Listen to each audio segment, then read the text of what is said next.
I kind of brought this passion project of mine to life not too long before the pandemic that none of us knew was coming. And there's a part of me that always kind of like dreamed about it as a business, but really it happened by surprise for me too at the same time. That people started requesting virtual classes during the pandemic, and I was shocked. And after a while I got behind it, let's start pushing this a little bit, but it really was not until about a year into the pandemic that I was like, I gotta think this could be like a real business.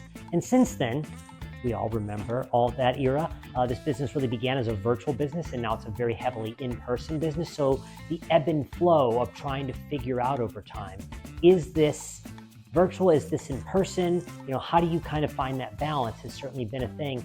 But yeah, it snuck up on me and surprised me. When I read this book, The Cocktail Codex, which argued there were only 6 cocktails, my mind suddenly kind of began to explode a little bit in terms of like, how do I begin to teach people like my friends that mixology can be simpler? I know that I've always been very happy when I am teaching people in various ways, and this just gave me another way to tap into something I'm passionate about, which is showing people things.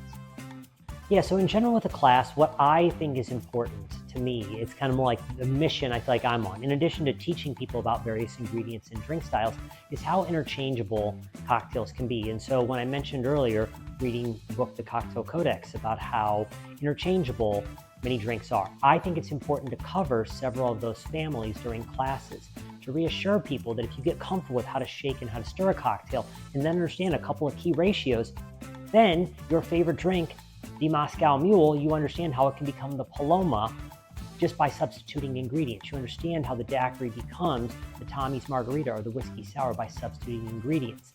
When drinks begin to not feel all like one-offs and you have to have a recipe closely by, I like to say the enemy of cocktails for me is a special occasion drink. And to me, when a cocktail feels like something that without too much fuss, you can throw together on a Tuesday or Wednesday evening instead of having a glass of wine, I feel like that is when you've really achieved great parity, when you don't feel like it's a fuss, but it's something simple, because often something simple is also what's delicious too.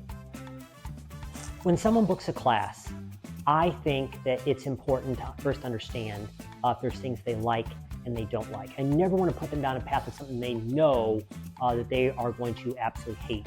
But I do ask at the same time, as we think about these cocktail families and learning how interchangeable things are, and if you can make one drink, you can make another, I think it's important at times to ask them to put themselves in my hands a little bit too. I've done this a lot, I've seen it work a lot, and I think you're gonna learn more than if we just roll out the favorites.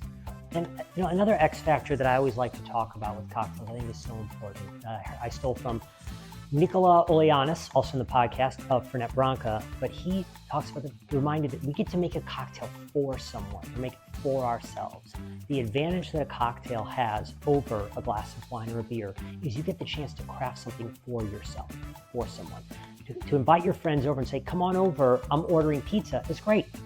To say to your friends, come on over, I'm making pizza. That's a whole other level of invitation right there. And that is the asset and the liability, the strength and weakness that a cocktail has.